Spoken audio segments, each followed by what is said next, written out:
Hey everybody, hello, welcome heroes, welcome to Zeros on Heroes, hashtag Collateral Benefit. Hi, my name is Mike Mercadal. With me as always is Hey, Willie Watts. Sweet Willie Watkins. What would be your boxing name, your fighter name? You know, that Will, in quotes, Uh, you know, Watkins. it's stealing, but as a kid in baseball, they called me Iron Will Watkins.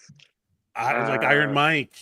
Yeah. yeah, but it's like Iron Will Watkins. Iron Will Watkins. Were you the one that was just like, he ain't the quickest, but boy, is he running his heart out. You know what I'm saying? He's got the will of a champion. Oh, you know what they also described me as? Is they described me as the tank because Oh, right.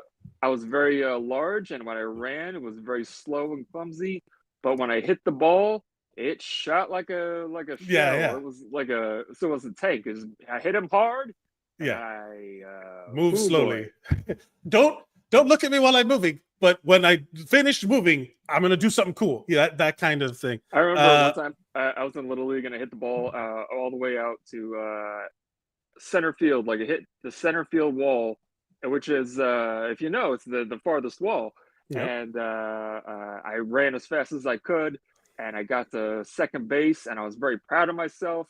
And the shortstop came over me. He was like, "How come you only got to second?" And I was like, "Oh, Oh, ah, my soul ah, hurts there. Yeah. ah." As a fellow thick boy, I I I was trying to write a joke about how like predatory. There's like a certain kind of predator out there, and that is youth football coach, just scouring the husky section at Kmart for like beefy thighed children, and it's like, yeah, they need linemen. Nobody has trouble recruiting kids that want to be a quarterback. You know what I'm saying? They Yeah, got yeah, trouble yeah. recruiting kids who, well, you want me to run? You want me to get hit? It's like, yeah, you got to protect the cool kid. That was I got I was when I was also a thickie.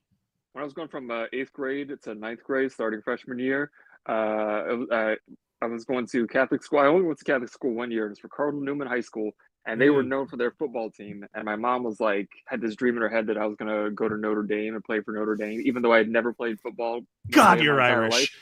Good God. So my mom was like, I'm signing you up for high school football, and I didn't even know how to play football, but I Mm. got out there, and I was this giant fucking kid, and I could see all the coaches were just like, yes. Yeah. And I think it was after like this, That's after so true. we were doing like 2 a day practices, and after the second day, I was like, fuck this, I don't want to do this. This is fucking terrible. Like I Yeah. was like so out of Uh, shape, and I was like, as I'm a going home. And they hunted me. They were calling me up, like they were like the only time I've ever had that before was when I aced the ASVAB test and the military were coming after me. Like Oh, the same those guys. Those are the same guys. they were trying to recruit me. Like, we need this big, dumb, strong Yeah. guy to We be need on as our many team. Lemmys as we can. Yeah, That's literally that should be an army recruiting poster. But it is. I feel that's so hard, and that's probably why we're friends, and that's probably yeah. why we do this. That's probably why we care about fitness so much at this stage in our lives, because it was our bodies were like commodities used against us at a certain point in our lives. And at every point in our lives, we were always seen in ways we may not have wanted to be seen. Yeah. But to everybody who's just watching us vent our psychology, this is therapy for us. We would be doing it if no one was watching. But this is Collateral Benefit. What is Collateral Benefit? It is a show that we started as an offshoot of our Zeros on Heroes brand because we had the podcasting infrastructure already set up and I didn't want to change anything. And we, in the last few years, have really taken kind of wanted to take ownership over our fitness and our bodies. You are what I would call a beacon of fitness, as somebody who has put their money where their mouth is. You've put your mouth where your gym gross. No, you've put your something where your something else is that shows results. And you I put inspired my me. protein where my mouth is. You put your protein where your mouth is. That's I'm sure there's nothing sexual anybody could pull from that. Nothing. But this is a I had a show bunch of where meat in my mouth. you had a lot of meat in your mouth. We, as the pandemic was developing, you really kind of develop your own sense of fitness, your own journey. And as I was also working in healthcare, I've worked in healthcare my whole life. We kind of bonded over all of these things that we were trying to do to improve our lives. And in doing so, we realized how much gym culture and the fitness influencer world and all of these ideas about people getting in shape, how either in our growing up years, our formative years, how toxic it was and how weird the energy is and how there are now like divisions in what the gym culture was, because our experience has always been very supportive of the gym. We go to the cool people gym, not the exclusionary people gym. And also the journey of fitness is like the ultimate DIY. And as you're the only one that can really no one can do the push-ups for you. You know what I mean? Like no one can, otherwise you have to do it yourself. And it's kind of enabled this kind of sense and accomplishment in us. Yeah. Where we took steps to improve our body and collaterally benefited by improving our minds. And then we collaterally benefited because when our bodies and our minds are improved, we're out there in the world more, talking to our people we have relationships with, our communities. So it's this kind of the recycling triangle that one influences the other. You build a community that encourages you to go to the gym, and now your body is being improved because, hey, I'm trying a fitness class now, and I feel compelled to do it because of the community that I've built. And it all is kind of fulfilling, motivating. It builds on itself. The opposite of a vicious cycle, whatever you want to call that. And I think it's a true beneficial symbiotic relationship between your mind and your body. That's where it's like the mind, body, and then how that is manifested out in the world. And we've gotten really like into it. We've talked. Go back and watch our previous episodes. You can listen to us on YouTube, where our videos are on Facebook. All of them at zerosonheroes.com and Twitch as well.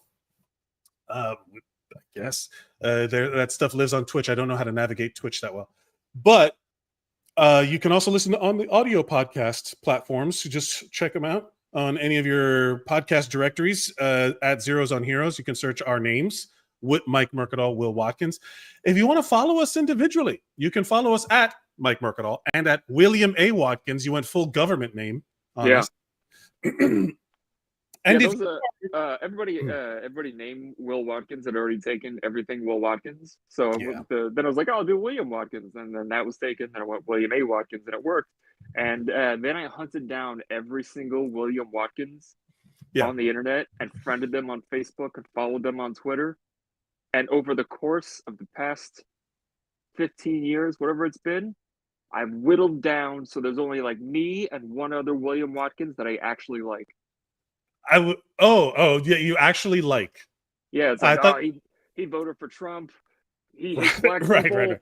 He and it's like, all right, just me and this weird. As long as you're not overtly confessing to murders of any kind, then fine. Yeah, we're cool. No, it was like Jet Li's the one. Got it. You had to merge your energies. I'm now the strongest William Watkins. Yeah.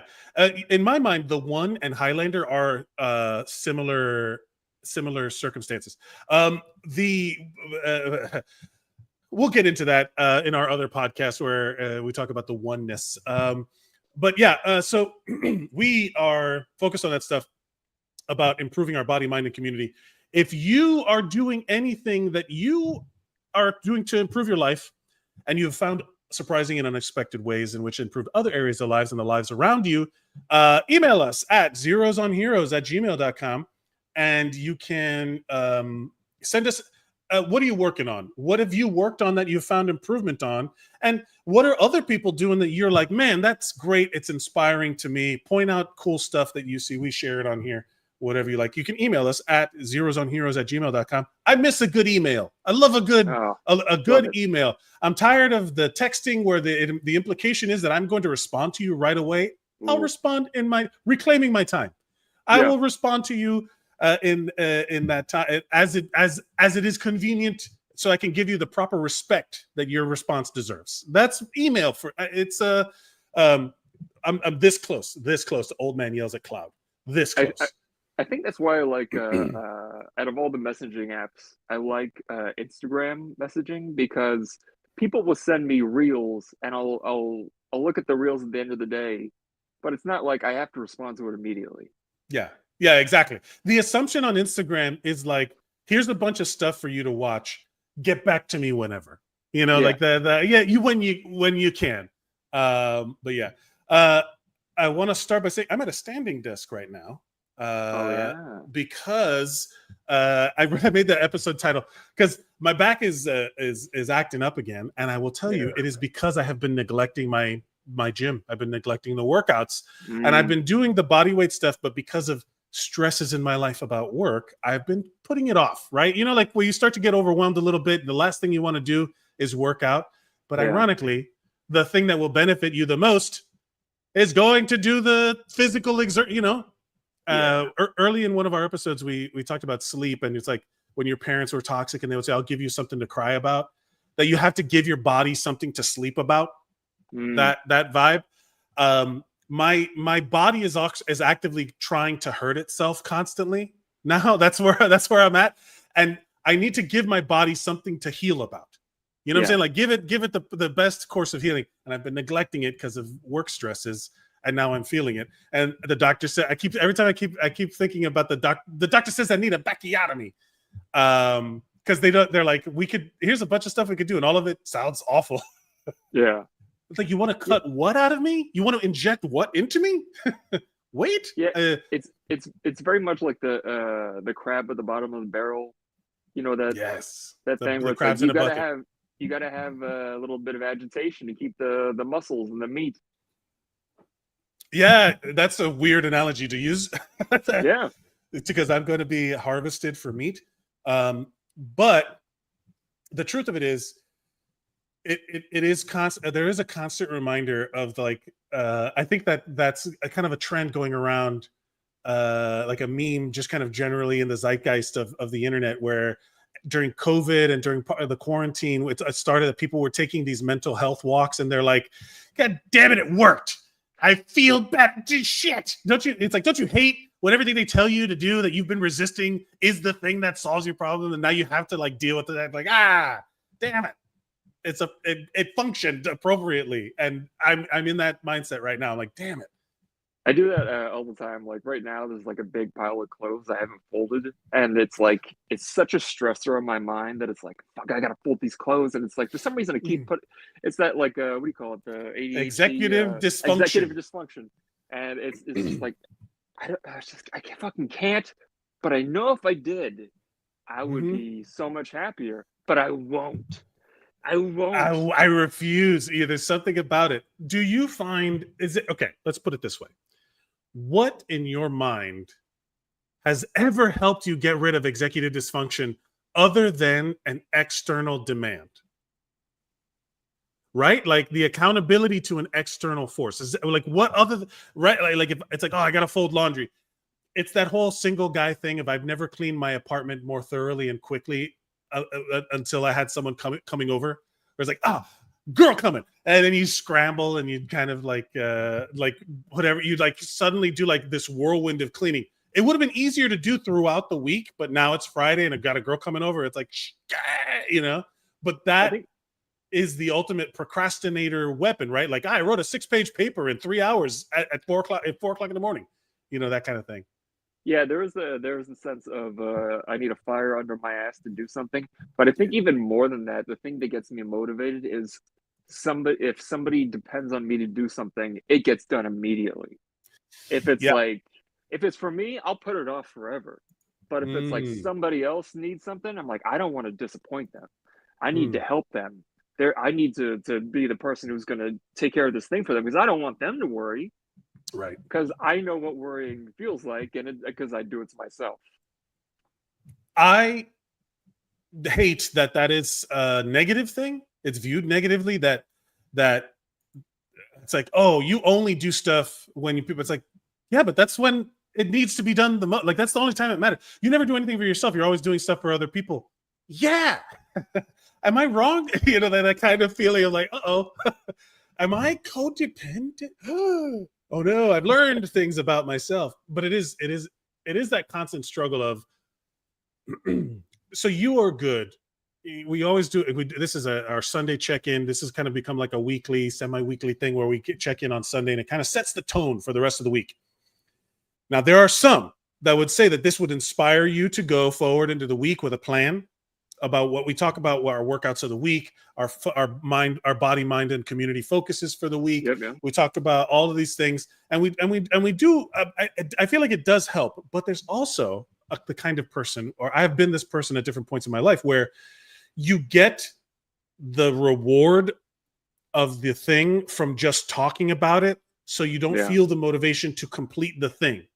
Right? Does that ever happen to you? Oh yeah, 100%. Where you talk about an idea, like, I'm going to write a screenplay about this story, and then you're telling your friend about it, and then they're like, oh wow, that's a really good idea, get back to me when you finish it. And they're like, oh, I just did, I got the result, I got the reward of I got the congratulations, and now I'm like, yeah, I'm done, I'm never going to do that again.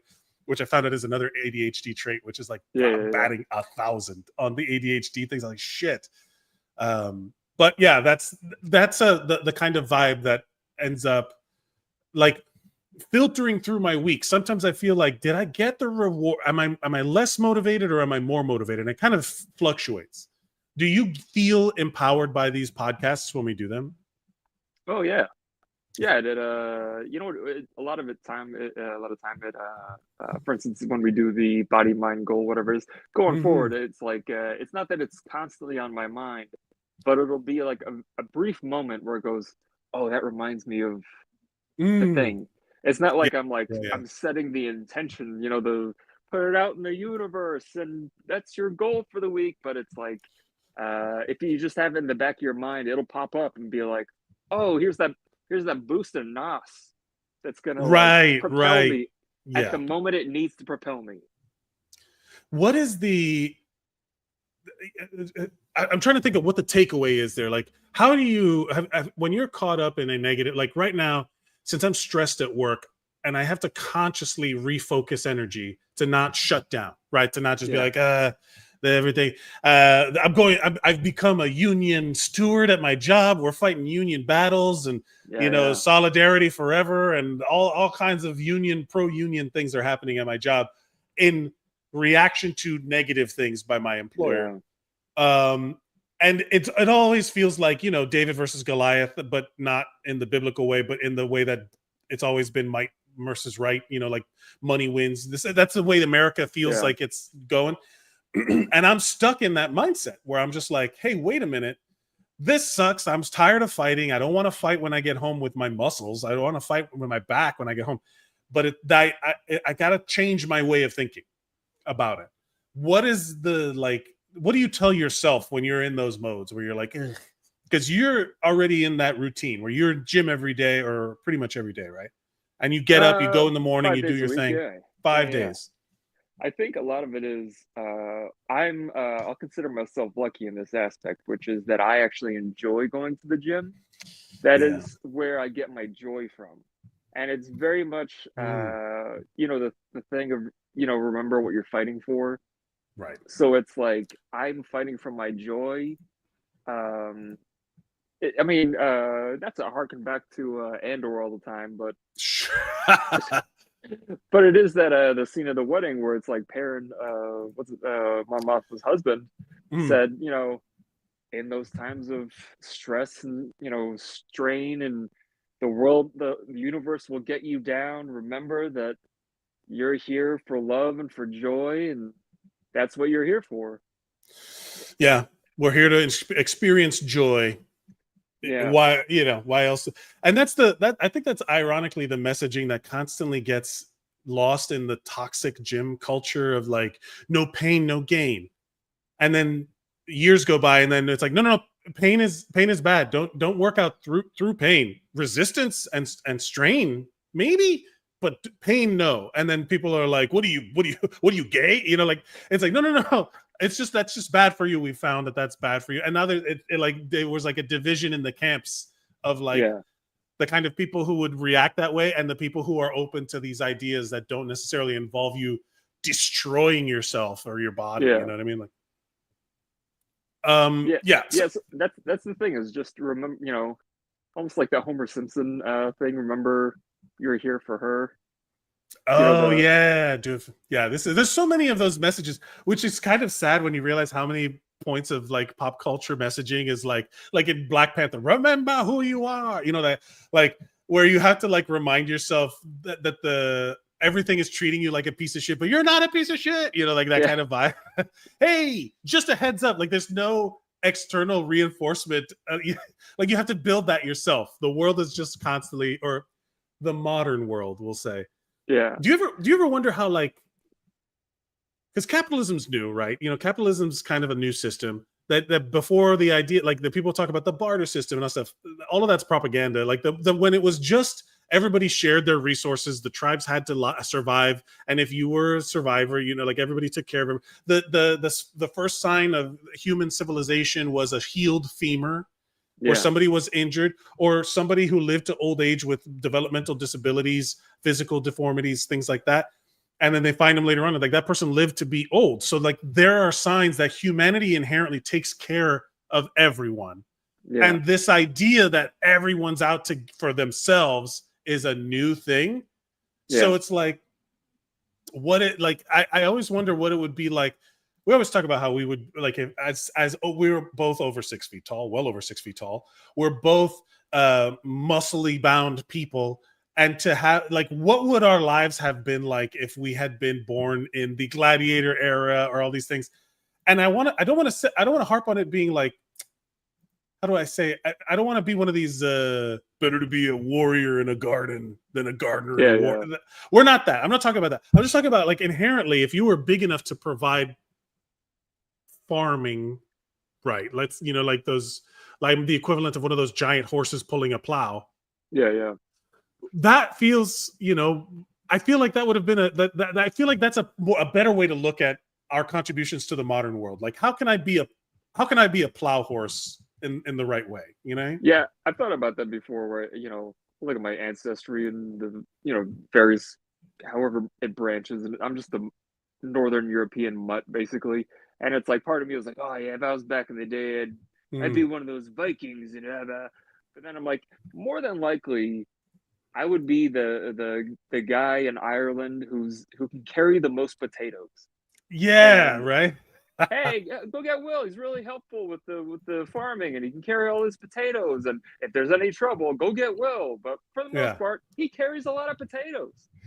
Yeah, we potato Watkins. They like they call me the potato hauler. Yeah, it's like but I do think that's a much. I would rather be the potato hauler. Yeah. I would rather be like, my family history is all like in the Mediterranean, kind of like, I forget what the islands of Minorca and Mallorca. The Iberian Peninsula, but on the Mediterranean side, we're all sailors, you know, we're all merchant people. Yeah. So it was like, yeah, get Mercadal in there. He can pull a fishing net like nobody's business, or whatever, you know, like this guy knows his way around a rope, and I'd be like, yeah, I don't want to be known as the guy like, oh, look out for Mike. He beats people up and takes their things. Yeah, you know what I mean? I do feel like there's a weird mixed, I don't know. We talk a lot about toxic masculinity on this podcast because it is very relevant to the time we grew up and how male bodies were viewed at that time, where it's kind of this, there's a lot of conversation now about what constitutes, what expectations of what a mid body, like if you look at superhero movies from around the 2000s, and then you look at like any man now, there's like the expectations have been raised very, very high. And it's been that way for women forever. I'm not saying we have it hard or different. It's just very different. It's just very different. So there's like, because beauty standards is something like across all genders, but beauty standards are often propagated by the same gender. It's never the, you know what I mean? Like, when I grew a beard, I thought I'd get attention from all the ladies. And really, it was just a bunch of dudes going like, nice beard, bro. You know, same as with the gym. Like, you think you're working out for the attention of all the, nope, you're getting a bunch of dudes at the gym who are telling you what, or either they're telling you what is working, or they're telling you what you like, oh, that's not good enough, depending on what kind of a shitty person they are or not, you know. My gym is in Chelsea, so there is also a lot of dudes. Yes. Hey. Are we the No, then I'll just compliment your body from afar. Let's just see it that way. Uh, um, as somebody now in my 40s, I've also found that like my ideas about like observing other people's bodies has drastically, like I've never, you know how like of the era we grew up in, there was like Maxim magazine that sexualized. They would put people in that magazine that were not like Rachel Ray was in there. Why was she in there? She's just cooking fucking chicken cutlets or whatever. She's like, and like there was all of this weird like demand for objectification. Paparazzi stuff was really, really strong. Like you would see somebody like kind of bending over weird, and they're like, "Look at the folds on her," whatever. Like, and it was always this weird like trying to grab eyeballs. And now that social media has pivoted to people just doing that for themselves, there's like a real switch in what's acceptable publicly about talking about people's bodies. I don't know. I'm just thinking, that just made me think about like, I can't remember the last time I looked at a woman's body with the idea of like, that would be attractive to me to pursue. It's just like, oh, good work for her or something, you're like, hey, good on you. I can't even remember the last time that was, maybe it's also, I'm in my 40s, been married for a while. So it's just like not in my wheelhouse. And it's amazing how free that's made my mind. I am unburdened. That whole chunk of my brain is unburdened now. You know what's funny is on my For You Discover page on Instagram, it says the algorithm, whatever, things you save or whatever it is. I actually don't like a lot of photos unless it's like my friends. I'll like their photos regardless of if I actually like them. But it's just that, hey, you posted this and I want to support you. But like if it's like a celebrity or a fitness account, or I don't usually like them, but I will, if I see an exercise I like, I will save it to my fitness thing. So my For You page became all like butt girls, as if I was like some pervert who was like, but it's like I wasn't like, I was saving videos of women doing like glute exercises because I wanted to do glute exercises. But from Instagram's AI, it's like, this guy likes pervy butts. He's a butt perv. So when I was this is a perfect transition because of course you sound like a liar, right? Of course you sound like a liar, but it gets views for the content creator to sexualize. Also, there was a conversation recently online about like, I saw a lot of videos about what women wear to the gym and how it's like it's become increasingly more and more revealing in the context of like they're wearing very, very little. They're basically wearing like bikinis. I saw some pictures where I was like, ooh, I don't want to tell anyone what to wear, but also like, is that comfortable when you're, like it was, I don't want you sitting, I don't want to sit on it was literally to the point where I was like, I'm not going to sit on the machine after you sit on that, because your vagina is literally touching the seat, right? Like, don't like it. I don't think there's enough fabric there to protect the seat from you, that kind of thing. You better be wiping that shit down after you're done. But it brought me to what you were saying reminds me of this. And I saw this because someone was like, I was looking up back exercise, or I just end up watching a lot of like back stuff because my back hurts, right? Yeah. And then this is what the algorithm decides to feed me. And I would just like your comment. Here.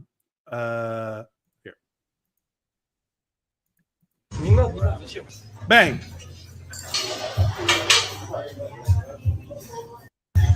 Now,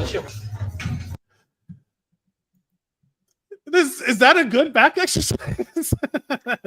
This is Caroline Fit, and she's like, "What would you call this?" I call it a glute pumper. Now, is this intentional? Do you think it's not a good back exercise? It's a great glute exercise.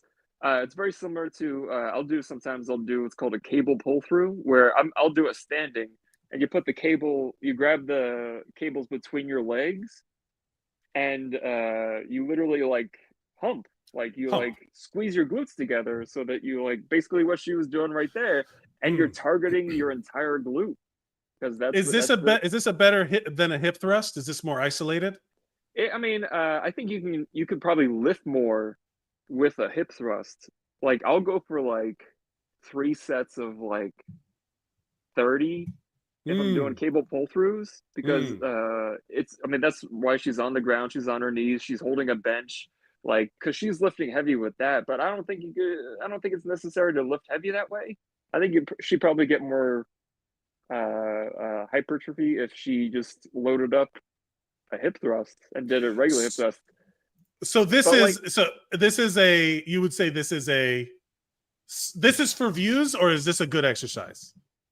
It's a little bit of both, because like when you do a hip thrust, you are also using your legs, but this right there is straight up glutes.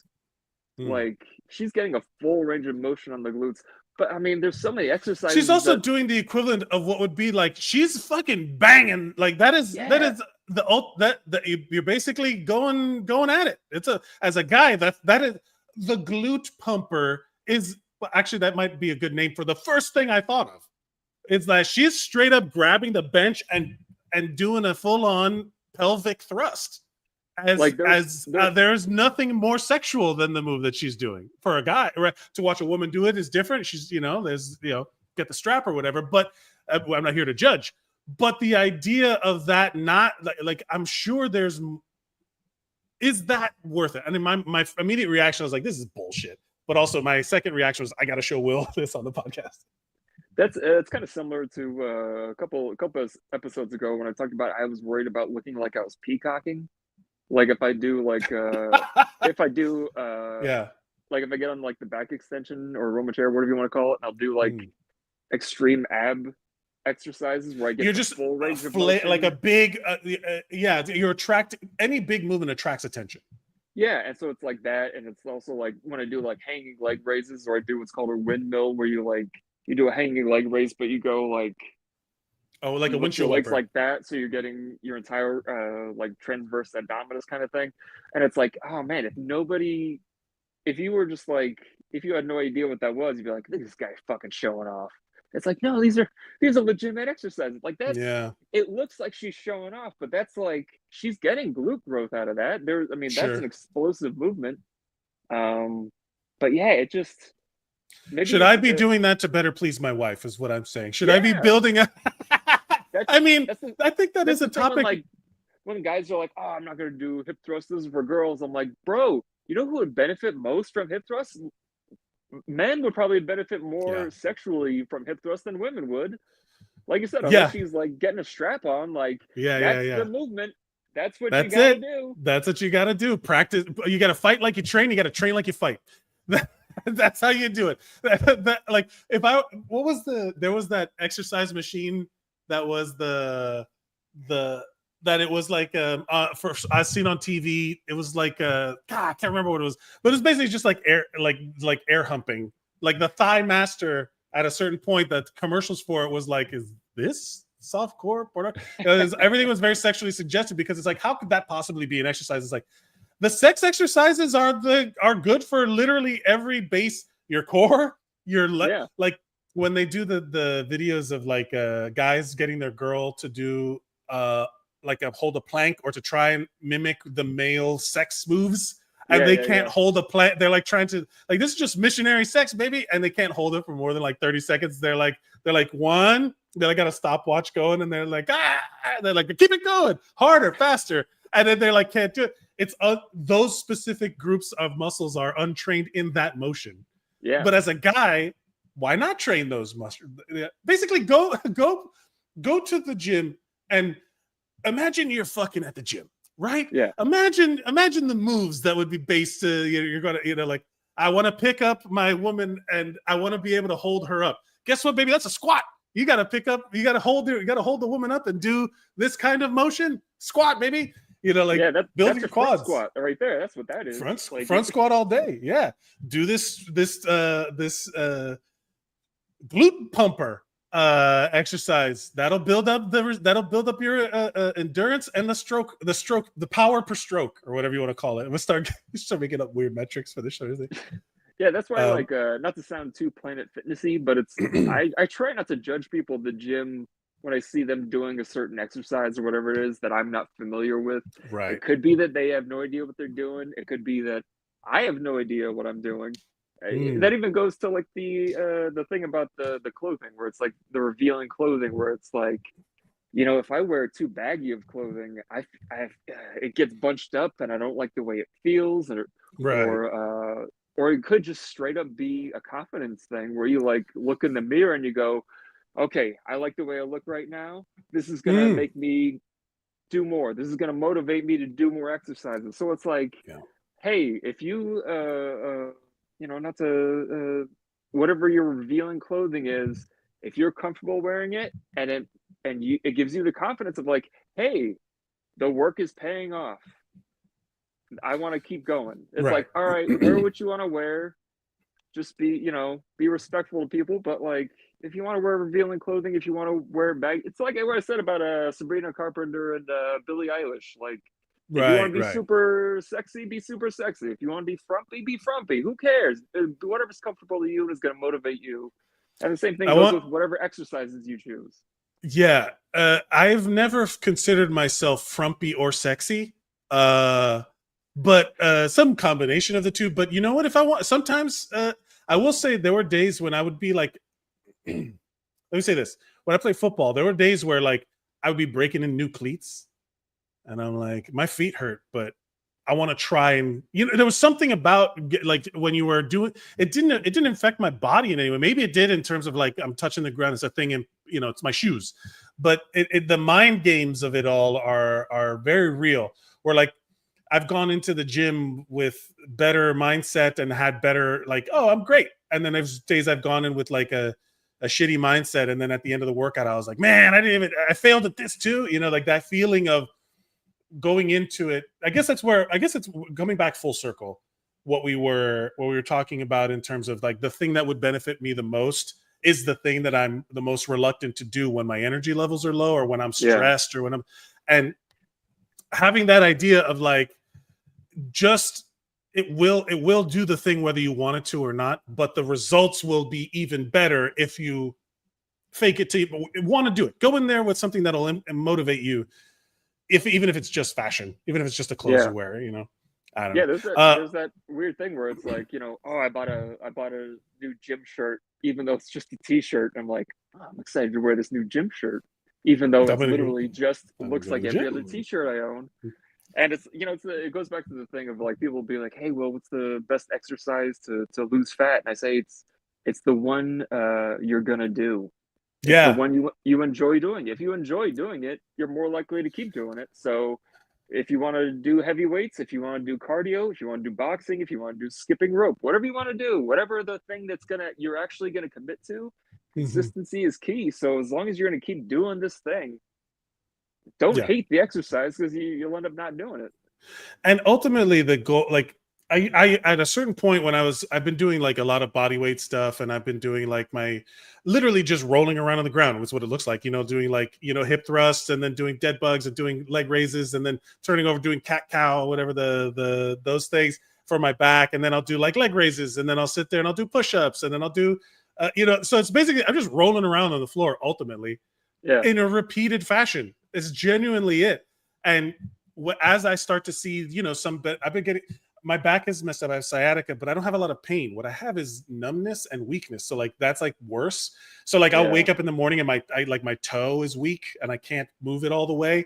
And I'm like, how did I do that while I was sleeping? Like I'm just sleeping, And they're like, no, it has to do with the mechanics of swelling or whatever is going on. So then now I'm also thinking about like, what can I do to remove the swelling and all that stuff? Like I have to build the muscles, but also reduce inflammation, and also like so it's like a weird combo of things that I'm constantly trying to do. And ultimately it's sticking with it will always give me a better outcome than what I just did, which is 2 weeks of not doing anything. And then Yeah. now I'm like, my back hurts. I wonder why that is. It's like you did nothing. You didn't do anything to at this point we're all playing defense. In my 40s, I'm just playing defense. That's what I have to like think about it also in terms of like that's going to be my motivation where it's like I was an offensive lineman. I remember we talked about it. I played center. I was an offensive up protecting the quarterback. That's how I feel now with like old man injuries where I'm like I just got to go to the gym to play defense. Yeah. I think there was also the thing for consistency where it's like uh, joining an actual gym or hiring a personal trainer or buying fitness classes when you have a monetary investment in something, Mm, you're like, I don't want to waste that money. you're I right, gotta go to right. these personal trainer because I already bought five sessions with them. I gotta go to these Rumble boxing classes because I bought a 10-pack of classes. Or Mm, this gym is I switched from Planet Fitness, which was $10 a month, to this new one I got through my insurance, where it's usually 150, but I got it for 70. So I'm like, but it's $70. I don't want to waste $70 every month. right, So it's like right. there is like a financial incentive to go to these things. You have something invested in your own well-being. It was some money invested in your own well-being now. So there is that aspect. Yeah, that is true about anything that'll get you. I guess it'll get you focused. I was just again, great segue because if you're investing your time and money, like let's say you've already paid for something, that's a great way to think about it. I already paid for this. If I don't use it, I'm giving it away. It's like I'm Yeah. throwing. I'm not going. That'll only get you so far because some people would be like, yeah, I already paid for it. Who cares? I already lost that money anyway. It's a Yeah. sunk cost fallacy, whatever. But one of the things that I have with my wife is that when we make food, we're like, we got to eat it. We cooked it. Yeah. If this food goes bad, we got to eat it. We got to cook it. And I was just thinking about, it reminded me of this video. If you pull up to the gym and I drive, I'm in LA now, so there's lots of people driving. You see someone just hanging out I guess for you, it'd be just on the sidewalk. For me, it would be in the car. And you see somebody, I'm over protein bars, switching to chicken cutlets in a Ziploc bag. If you saw somebody just housing a couple of chicken cutlets in your like fueling properly, I think is an important thing. And I may go with chicken cutlets from now on. Why not just fry up some chicken cutlets? How much protein? What are we talking here? I think it's chicken cutlets are going to be upwards of 12 You grams got of protein. 2 right there. I mean, come on, that's pretty good. It's pretty good. I will make this even more disgusting and disturbing. Back, especially when I used to be a dog walker, and I didn't, I couldn't. Where's this going? I would eat the dogs. I would eat the dogs. I would, in my backpack, I would keep go to the gym, and then I would get something cheaper than protein powder, protein bars, was packets of tuna, and I would literally just with my fingers scoop into the tuna packets and just eat tuna on the sidewalk. And it's like, hey, it's high quality protein. That's also yes, the opposite of enticing though. Like you see somebody like and it wasn't like flavored. I didn't put mayonnaise in it. It was just like raw tuna fish. Yeah. And it also, I realized after a couple months that it was this, and afterwards my fingers smelled like fish, and it was like, and I was like, oh, this is very sexual. Going back to mimicking the exercises you would do sexual activity. 1, 2, 3. Go roast. Guys, That's like, not what this show's about, but I guess it is. Yeah, I guess it is. Oh man. I just love that video because it's true. Like as long as you're getting the proteins in, not doing too much damage, that's pretty good. Also, I saw this video in relation to what we were talking about earlier, is that there's been a couple posts of these people where it's like, men, this is literally what we want: a little body / facial hair, a little muscle, and a little fat. It's that simple, and it's literally Superman. It's literally Henry Cavill as Superman, and it's like, yeah, it's just that simple. And I think we gotta stop. We gotta stop with this. We have to stop thinking about what is ideal for what other people like. Make yourself the most ideal you can be for yourself, because someone out there is going to expect you to look like Henry Cavill. You're going to miss the mark. You know what I'm saying? It's crazy. But anyway. Yeah, it's kind of like when somebody will say like, oh, I really like dad bods, and it's a picture of like Jason Momoa on the beach, and he's got like, we gotta temper these expectations. Yeah, we gotta temper these expectations. To your point too, it's like the fads change and stuff, where it's like, I got, for my whole life I was like, I gotta get the 6-pack and I get the muscles, and then like now Timothy Chalamet is like the hottest dude, and he's just a twink, and it's like, everything changes. Like it doesn't matter, be the most attractive person to yourself. I will say I've gone here's excuse me, I guess this is the benefit of being a little bit older, is that, do you have any idea how many swings through muscle to skinny to muscle to skinny to I've been through in terms of public perception? It's only speeding up too. It's only getting faster. I went through the whole during the late 90s when all of a sudden the Latin explosion comes in and Ricky Martin and suddenly Jennifer Lopez are like, she's got a big butt. We're from Miami. I mean, I'm from Miami. You're from South Florida. Like, that's not uncommon to see Jennifer Lopez's out there. Yeah, like it's just a certain natural. Now it's gotten to the point where BBLs and all this stuff has gotten so crazy, almost cartoonish, that a Jennifer Lopez 90s Jennifer Lopez butt would be viewed as mid, right? Like as average. And if you go watch I still remember to this day, I worked at Blockbuster Video and we had on loop the cassette that would play, that we would have to play on loop, had the video for If You Had My Love, that Jennifer Lopez song. And we would be like, oh my God, yeah, she's so hot. And then all the Latinos who worked there would be like, I don't know, man, we got, there's a girl, that girl at Wendy's looks like that. You know what I mean? Like the girl who works at Wendy's looks like that. And so it was less impressive for us. So there's that cultural difference. But in those swings that have happened, like during the 90s when all of that heroin chic, kind of like Kate Moss, super thin. Yeah. Do you think I ever matched any of those images in the 90s as a thick football playing kid? And then all of a sudden the shift goes to 6-pack abs. And I'm like, I've been trying to get as heavy as I can for football. And I'm like, oh no. It's like the Kung Pao. We trained him wrong as a joke. I was like, no. I think that's what it feels like. I posted about this probably a couple of years ago now, but I think not to go too far into my psychology of my body dysmorphic disorder, but when I was very young, a little kid, I get made fun of all the time because I was a stick thin little twiglet, and people would make fun of me for being too thin. And then I got fat, and then people made fun of me for being fat. And then I got super muscular, and people started making fun of me for going to the gym and being, and I'm like, being a try-hard. The try-hard mentality was what I just never understood. Yeah. And it's like, it doesn't matter what your body type is. There are assholes in the world who will always find a way to bully or insult you. It has nothing to do, whatever you think.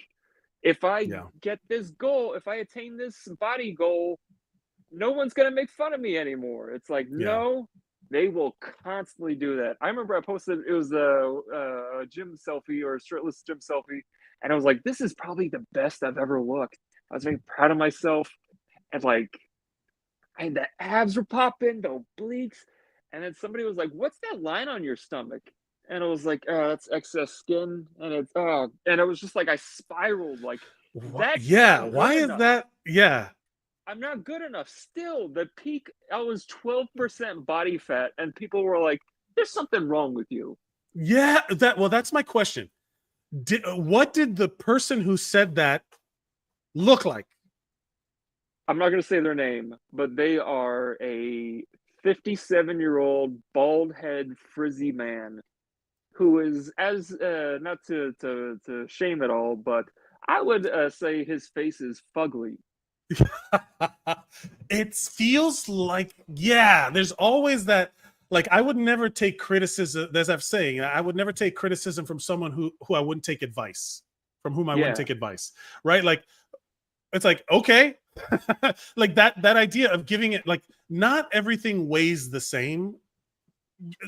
Not everything that's said to you shouldn't weigh the same, right? Like, what you tell me about fitness carries way more weight than someone who I don't consider to be fitness minded or does not have the DIY of it all to be able to say anything, right? I struggle with that too. I no longer can lift as heavy as much as I did when I was younger and I played football and when I was active doing it. So I always I always disclaim any advice I would give with, back when I played ball, we did this. I don't know if it's still applicable. I don't do it anymore, but I remember when I was my strongest, I would do this. And then someone would be like, they can no longer say, well, look at you, you're not doing it. I'm like, I didn't say that. I said that when I was training at my heaviest and squatting, 500 pounds, this is what I was doing. And that is, I have to disclaim it. Like when I'm on stage and doing jokes, I'm like, I never do all women are this way. Women be shopping. I will never make generalizations like that. But like, I got to say, amongst the women I've dated, I've noticed a trend, right? Because now it's no longer about you. Have I dated you? And are you mad about something I'm saying? Well, I'm talking about a specific group of people, women I've dated. You know, like you have to view those kind of things a little differently. So when someone comes up to you and is like, hey, what's that line on your stomach? It sucks that it hurts as much as it does. Or like, I just found, I was looking at some old pictures of like when I was at my fire academy, like right before I went to the fire academy, when I was my thin. You remember those? I was pretty slim. Also, right before I moved to New York, when I first moved to New York, I was in as good a shape as I think I had been. And I was never six pack. I always had like belly fat and skin. And there was always something. But I remember seeing pictures and all I could think about was how that me hated the way he looked. But now me is like, oh my God, I wish. Right. And you see, and and that's like one of those moments where I was like, oh, that's right. Because it's not about what you look like. It's about what you look like over time. Yeah. And the future you, it's that Schitt's Creek joke. Take as many naked pictures of yourself now as you can. Because you'll look back on them and be like, you know, at that time, you'd look back on them differently is what it is. I think also a great quote to apply to all this is not to sound like a basic bitch on Pinstagram, but Dita Von Teese has the quote, you can be the juiciest peach in the orchard, but there's always going to be somebody who doesn't like peaches. Right. That was a thing that is, it makes a lot of sense. Like that, like when we've talked about it, I think it was early episode. I remember saying it to you. I don't know if it was on the show or not, but it was also like, I felt very, I always thought of myself as unattractive because I'm not my type in terms of romantic interest. Of course I'm unattractive to myself. I'm not into big, hairy dudes, sexually speaking. That's not my thing. So of course I'm going to look at myself in the mirror and just be like, ugh. I mean, I guess, you know what I mean? Like, it's such a weird thing to just be in the body that you don't find attractive sexually and then trying to judge it. You should be like standing there and be like, huh, I don't look that good. And then but like my wife is into me, which is always great. That's good. Always, that's a pro. And then so she's like, she'll comment about like, you're so big. She's like, grab, you know, and then it's like, in my mind, I had to struggle at the beginning of that where I was like, I don't necessarily like feeling as big as I am. I've gone through this whole psyche and then she would be like, shut up. It's because I think you're hot. And I was like, okay, yes, thank you. Okay. It is funny to like, because I have such a low self-image of myself and like Katie always trying to like give me compliments and I hate compliments. But anytime like Chris Hemsworth comes on the TV, she'll be like, hey, remember when Chris Hemsworth is too scared to arm wrestle you? Yes, I was there. I saw it. He's like, let me see him. And he's like, oh, never mind. I was like, as comedic as it was for comedy, but I was such a like a, let me walk around with a little more spring in my step a little bit, you know, that's fun. It's funny because like now even like when he comes on, like it's almost like Katie like doesn't respect him anymore. She'd be like, you know, he's not that hot. Like his eyes are like, you have better eyes than he does. And it's like, yeah, I do have better eyes than Chris Hemsworth, that multi-millionaire. Isn't it amazing? That's all it takes. Like there was that trend going around that like compliment the homies, you know, like give homies compliments because men don't really get compliments ever. And then it's to the point where he gets flowers at his funeral. Yeah, that's when it gets dark. Or it's like gives people their flowers. But the idea of like that one compliment of like, you it's like, I'm gonna ride that high for a month, you know, like I'm gonna ride that high for a while, you know, like I work with a lot of Black women and Filipino women, and because I work in healthcare, I work in a hospital, and then when there's nothing better when they call you baby. And then say baby, it's the baby. Baby, it's the baby. There's like, oh no, baby, don't worry. It's like, oh, it feels so good. Oh yes, thank you. There's a little old lady I work with. She's a Filipino lady. I guess she's around 70. And then she's like, I brought you egg roll. Oh, you're so sweet. And I'm just like, oh, give it to me. Give it to this. So lovely. You know, you ride that high for a while. It's so interesting how easy it is. One thing I've always tried to do this since probably about 20 years now, as I try to give out 3 compliments a day, because I know it's going to help somebody, but especially if I see somebody who got a haircut, like if I, and here's the difference, that's the old 90s comic, men versus women, but if I see a woman who has a haircut that I see frequently, I go, oh, I like your hair, you got your hair done? They go, oh, I did, thank you very much. But if I see a dude who got a haircut and I say, hey man, great haircut, he goes, thanks man. Yeah. Like, he was so worried about his haircut that he was like, oh, thanks man, yeah, thank you dude. Yeah, I was like, oh. There was a moment, and it doesn't even have to be about my looks. I remember I've been doing more comedy, doing open mics here in LA, and early on, or like a couple of months ago, I was at this new open mic. I haven't really been there before, and I'm like, kind of like, that's always like a weird, like you're a new kid in school, you don't know where to sit at the lunch tables or whatever. And then so I did a joke. It was a lot of like off the cuff stuff. I haven't really written too much, and I was just doing, essentially reactionary bits to stuff that had already been said at the mic. That when you don't have anything, you just go and riff. And afterwards, they're like, how long have you been doing this? I'm like, a while. I was in New York doing it for a while, but I haven't really done it out here in LA. They're like, you got it. Oh my goodness. Oh yes. Give it to. They're like, you got it, man. Yeah, you got it. Keep going. And I'm just like, that's it. That is all it took. And I was just like living in that moment where I was like, like you couldn't tell me nothing. I was hot shit. But it is true, like that how simple it is. I really like this 3 compliments a day thing. I think I'm going to take that for myself. That's going to be that's going to be my community goal. We're going to talk about it, because getting into every episode, we talk about our goals for the week, where we do our mind. We talk about our body, our mind, and our community goals for the week, or our focus goals, or a focus, however you want to think about it. And so let's get into it. Let's start with community first. I'm going to steal your thing. My goal last week for community was to continue using my skills of communication for others, because I was going through. Last week we talked about how I'm a coal mine striker liberal. That's how I am. I'm that kind of progressive person where I'm a full workers' rights person. So I was using my communication.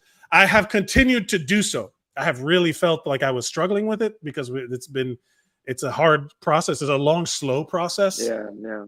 So you don't get a lot of like feedback right away, but it is like, it's a struggle. But I do feel like I've been a source of comfort for a lot of people who are going through similar things. I've been communicating with everybody at the union, so it's like, it feels empowering, and I would love to continue doing that. So I feel like I really did accomplish that. I've been doing that this week. I will say for this, the last week, for this week, my community goal, I love the 3 compliments a day. I'm going to try and do that. 3 compliments a day. Yeah, it's great because it really reminds you to be a good person, which is like I get joy from being a good person. I get joy from seeing other people's joy. Like, it's that classic thing of like when parents give gifts on Christmas, they're like, I don't want anything. I just want to watch their reaction. Like the mom. Yeah. Like, I want to see people happy. I want to see people love their life. Right. Your community goals for last week were to continue looking for opportunities to help people in the gym too. Like you were talking about, like it seems like a running theme. So it feels like you're successful in that context. Yeah, I didn't really get as many opportunities this week in the gym because it was crazy busy at the gym. But I still do that throughout in New York City, like you can be a superhero every day just by, if you walk out the door, I'll hold this person's man. But as much as it helps other people, I love lifting a baby stroller up subway stairs. I was just gonna say that. I was there. My dad and my stepmom were visiting, and I was telling my dad, don't stop at the top of the stairs. And everybody, my dad's a yapper. much like me. I get it from him. But in New York, after a while, you learn not where and when to yap to people. And I was like, we'll find you players. Like, don't get into conversation. Just don't do it. You're going to hold people up.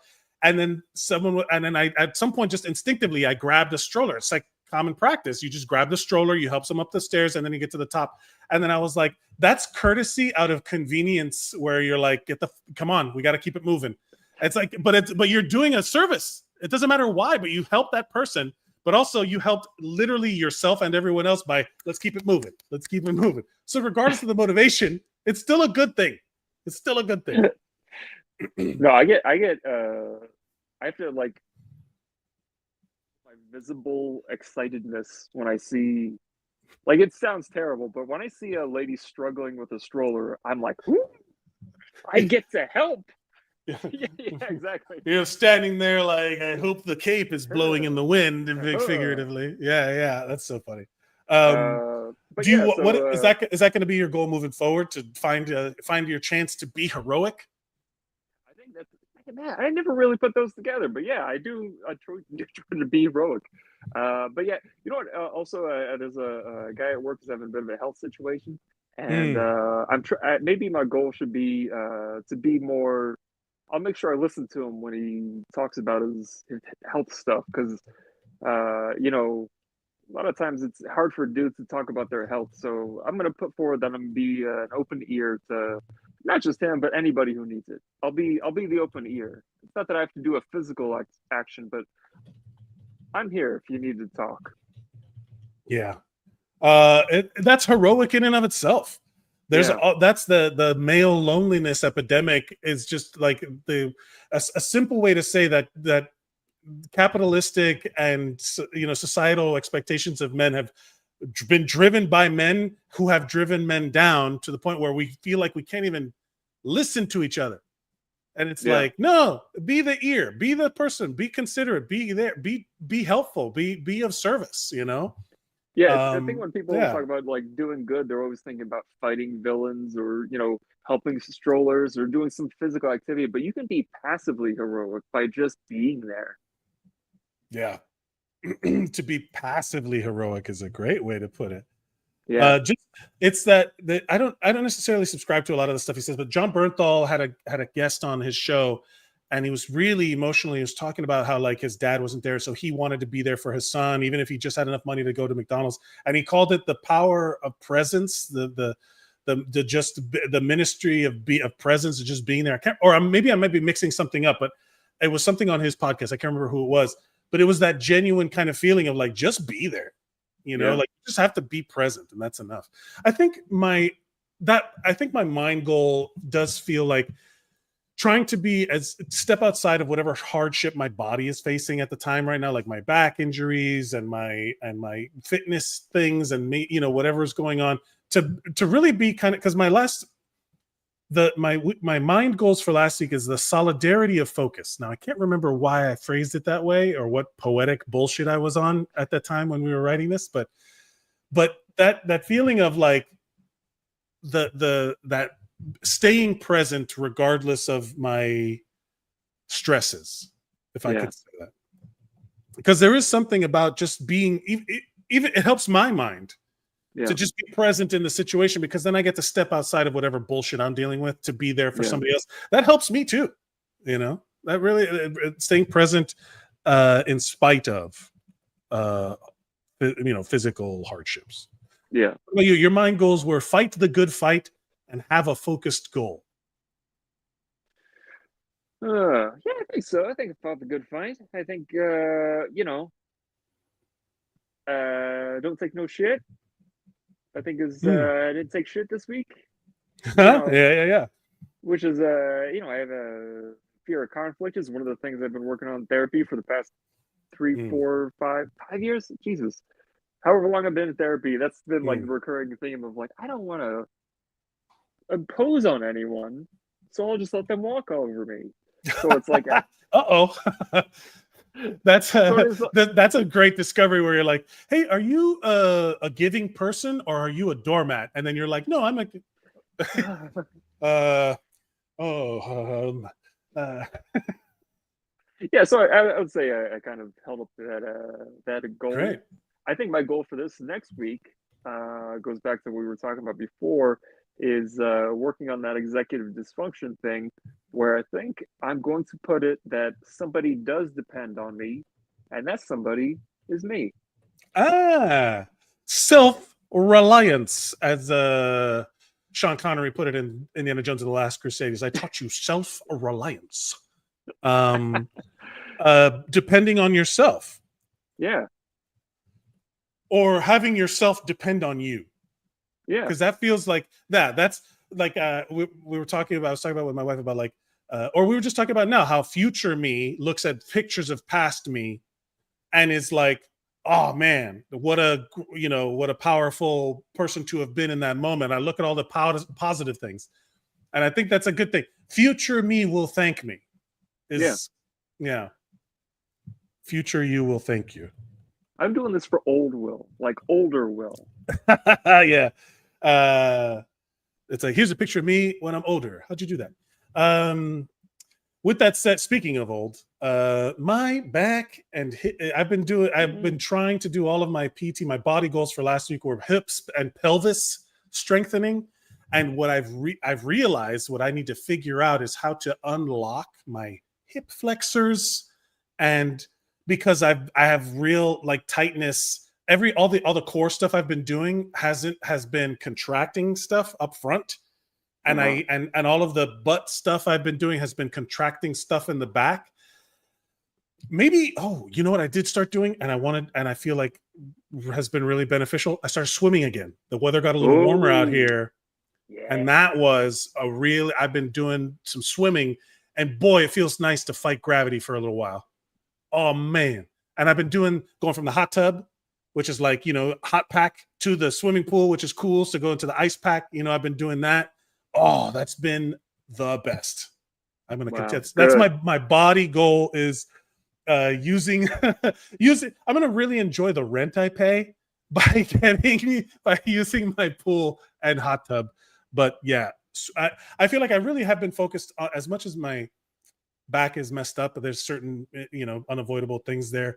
I was successful in my body goals just doing the maintenance, the playing defense, but I might as well do something I enjoy. If the exercise I enjoy is swimming, I'm gonna swim. Swim. Yeah. Enjoy the swim. Enjoy my rent. I was gonna write down. Enjoy the swim and take a break from gravity whenever I can. Your body goals for last week were eating better, and I put in quotes sugar rails. I don't know exactly what that context was. Go back and listen to last week's episode 24 of Collateral Benefit, available on YouTube and YouTube. Just go to YouTube. Zeros on Heroes. There. How did you eat this week? And if you have body goals for this week, what are they? The sugar, I didn't eat as much sugar, which is good. But I did, end up getting food from, Chipotle and Naya and stuff like that, which isn't completely terrible, but it's like, it could be better. But I think that falls down to, I didn't prep. I didn't, prepare for the week as much as I could. So I got to work on that. But I think for this next week, my body goal is actually to be more physical. It's going to be, I was in the gym and I realized over the past couple months, I've been so focused on form, making sure my body is mechanically sound. And I came to the realization that I'm actually holding back from adding more weight on because I'm so scared of injuring myself. But it's like I could push myself further. Like today, I was doing legs and I did a squat and I was like, this feels lighter. I realized I could do, so I started adding like an extra like 35 pounds on each side, slowly adding it on. I was like, yeah, I could push myself. But I'm like, there's that fear, that hesitancy of like, I don't want to injure myself though. I live in that space. I get it. I know exactly what you're talking about. That mental edge of like, what if, if I hurt myself? how fucked will I be? You know. So I think I get it. I'm going to add a little extra warm up set, and then I'm going to try to incrementally add more and more weight. I'll do like 1 rep, see how it goes. I'll add a little more weight, add 1 more rep. I'm really trying to not to like max out, but to like see what my You 10 to 12 rep range is going to yeah. be. You want to do I think it's a good point also, because you want to take the risk, but you also want to do it safely, so you have to do the prep. So Yeah. this I would consider a reevaluation. You're testing Yeah. your Yeah. skills, right? Like you're doing a progress report. You want to do like a full check-in, like a full reassessment, because Yeah. it's true. Like um when I switched from going to the gym, like, and I was doing dumbbell workouts, and I was only really doing like, 45s for the chest and all that stuff. And then I went to body weight exercises. I was like, oh, I weigh more than the dumbbells I was using in Yeah. terms of what I was doing. I was shorting myself because I was operating on preconceived ideas. And I Yeah. Like, felt immediately stronger when I was doing push-ups with my body weight. Like I was like, oh, I'm shorting myself. You might be shorting yourself with your preconceived expectations. You don't know what they are. You yeah. need to reset. One thing is I was so focused for my bench press because I had this weird imbalance that was going on. I've been trying to work out where it's like I was like reducing the weight I was doing on the bench press, uh, where it's like I think I finally gotten to the point where I'm more confident on the bench press, and I realized I had 245s on each side, and I was like, hey, Mm. I'll add a little extra, and then I realized like I'm only doing 245s for my deadlift and my squat, where it's like the way like your strength is supposed to be is your deadlift should be stronger than your squat should be stronger than your bench press. And it's Mm. like my bench press right now, I've been lifting more on my bench than I have the other two. And it's like, oh, that means I could probably Just increase both of those. just conceptually, yeah. Look, Spyry Don's in the chat. Hey, everybody. Spyry Don, thank you so much. Yeah, man. Exactly, it's all mental.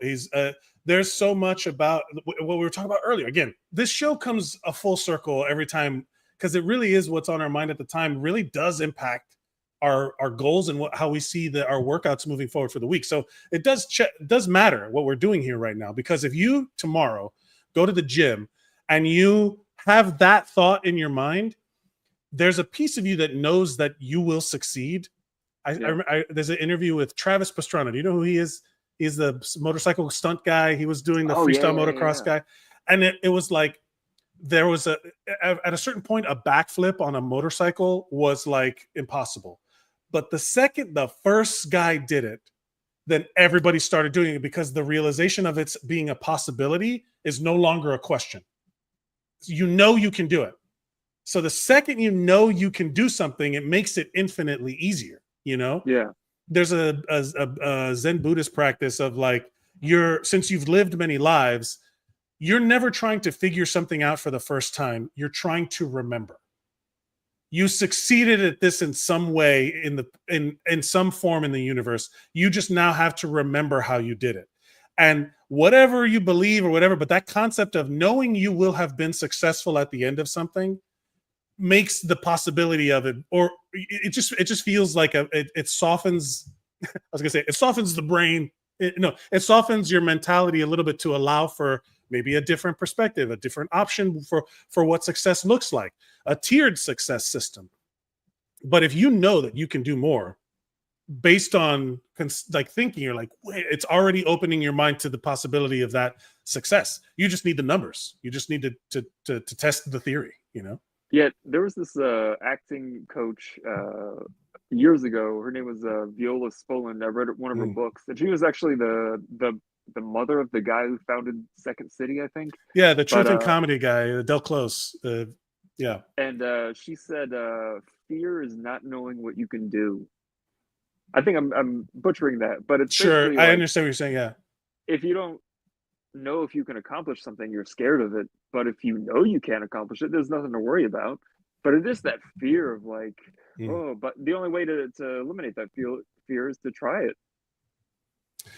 And I encourage, yeah. So for your body goal of doing those warm-up sets and building up to a full reassessment is how I'm phrasing it. Is like you're taking risks, but you're doing it safely. Because now your mentality gives you that layer of, oh, okay, that awareness is a form of safety. So great. My weekly goals this week for my body: I'm going to enjoy the swim. I'm going to take a break from gravity whenever I can, and whether that's floating or hanging from something. I feel like I need to hang from things. Defying gravity. I'm going to give my best Elphaba, and I'm going to be defying gravity. Because I'll be honest with you, that shit looks fun. Have you ever seen it? I watched that movie, and I was like, because she's not riding the broom. I didn't realize she doesn't ride the broom. She just holds it. Yeah. I was like, basically. Yeah, good. My mind goals are to stay present in spite of my physical ailments and discomforts. I'm going to try and be in the moment despite all of the whatever bullshit I'm going through, because I need a break from that too. And for my community goals, I'm going to do the 3 compliments a day thing. I'm going to challenge myself to really kind of, also that forces you to, I'm going to seek out people to compliment. So 3 compliments a day. I think that will. Your body goals are warm-up sets to avoid injury, but taking risks safely to get to that full reassessment by really challenging the numbers. Challenge the preconceived numbers. Whatever, we'll figure that every week. It's like a puzzle to figure out what the hell were we talking about. Your mind goals are you're going to try and do your best to fight executive dysfunction. You're going to give yourself some self-reliance, depending on future you is depending on you. And your community goals are to find little ways to be passively heroic, even if it's just listening to someone who needs an ear. You know, I like that. We're going to close the show today with our workout of the week. Or wow. We should had stingers where it was play music like a soundboard. Last week, I had upright row, high pulls, big shoulder shit. That might be a reason why my back is hurting so much, because it is like the furthest from your center of gravity, your focal, your hinge, your fulcrum. It's that's like the furthest point where the most strain would be put on if you're doing one of these things. I'm gonna go back to swimming, man. If you can get in, swim some laps, that feels like swimming. I feel that's my workout of the week, because it's like full body, everything. It's fun. It's practically it's less exercise and more of like a game, just to be in the water. You're flying, man. That's my workout of the week. If you can get in water and start swimming, you do it. Last week you were talking about face pull in the lap pull down machine using ropes, so you could get the upper upper back, shoulder, the rear delt situation. Rear delt, yeah. What's your workout of the week for this week? This week, I'm going to do one that has helped me out. I've been balancing my wrists, and I've been trying to make everything all balanced and everything. So what I did was I got it's like a neutral grip lat pull down bar, but I attached it to a cable, and I did them as tricep extensions. And it so usually you have either a cable where you do this at the bottom, or you get like a easy curl bar and you just push. Right. So what I did was it's almost like what I actually did was I kind of did like a superset with it, where I would do a set of tricep push downs with that, but it keeps your wrists neutral, and it made my wrist go, oh yeah, this is the way we're supposed to move. And then I would flip it down to the bottom. I would do hammer curls with it, and it's like, oh yeah, my wrist is like, oh yeah, this is the way we're supposed to move. And I would do that for a couple sets, and that's my my recommendation is to get it's like an 18-inch, like a shoulder width neutral grip trap bar, and do some hammer curl tricep supersets. Hammer curl tricep supersets on the lat pull down machine, you said? So I just put them on the cables cable machine where you can change the yeah. And so I'd go up high, I would do the triceps, then I would put it down, do the hammer curls. Yeah, I like that. I've slowly grown to like the don't put the weight down superset, like where you just like with the dumbbells. I would do like I would do front raises, then pull, and then lat raises. Like you do like these different versions of, and then you put them down. That's one. Like I've got. It just feels very. I've grown to appreciate those for certain exercises. Not. I've been able to do that for a week and a half. So we have a workout of the week from Spyridon. Spyridon, my workout of the week is a single arm preacher curls with dumbbells. Getting that bicep pump going, trying to get the peaks, trying to get the Rocky Mountains, the Mount Everests on top of the bicep. For single arm preacher curl on the bench with the dumbbell versus on. I'm talking about with the pad here versus sitting on the bench using your leg or your knee. Is there a benefit to either one? Well, you're talking about concentration curl is when you do it where you have like your elbow on the knee or the leg or whatever it is. When you do it on the preach, and I actually prefer the single arm instead of like using like a curl bar or anything like that. Because you do get better symmetry in the muscles, because when you do any sort of bar we're using both hands, your right hand might be a little more stronger, Jesus. But when you do the single, you can really focus on that, and that also helps with the shortened contraction at the top. It's very good. I haven't tried this yet, but I saw this guy, I forgot who did it, but he actually laid on the preacher curl, and he was able to get more of a lengthened contraction. So he did almost like a superset where he would go focus on the lengthen, then he would go and do a focus on the short contraction. He got the entire range of motion, but the tension was higher at each point. That's fantastic. Great. Spyridon, thank you for your contribution. Single arm preacher curls with dumbbells. Great. If you have a workout of the week or something you're doing that's been successful for you, or something that you want to focus on for the week, you can send it to us at Zeros on Heroes, or you can email it to us at zerosonheroes@gmail.com. Or if you watch us live, let's say you're watching this in the future, thank you for proving that a future is possible. And then also go back and subscribe, like, share, and everything, and then we'll tell you when you're live. You can jump into the comments just like Spyridon, and you can interact with us on the show. FM Mariano Colon is also a frequent viewer. We appreciate having him last week. And get in the chat. We genuinely do. We would be doing this if no one was watching, but it's always nice because the whole point is community and sharing with everybody. And that's kind of how it started. We were a community of two, just you and me doing stuff. And now we can be a community of three, including Spyridon 4. The more the merrier, as long as we're all here to benefit our bodies and find the collateral benefits and how we can benefit our mind and our communities. So let's get those. Let's go swimming. Let's hammer curl tricep supersets with the cable machine so you can do really blast your arms, and then move over to the preacher curl. Well, no, we'll do you guys first. Then at the end, go swimming. Cool down. Ooh, nice stretch. Nice stretch. Single arm preacher curls with dumbbells. Thank you, everybody, for watching. Please consider liking, sharing, subscribing, and you'll be notified when we go live.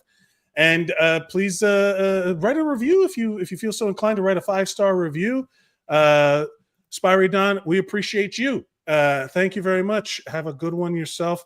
Will, is there anything else you'd like to say before we go? I forgot to tell you, man. You're looking really good. I'm just trying to look like you, bro. Just trying to look like you. Thank you, everybody, for watching. Remember to go out and be heroic.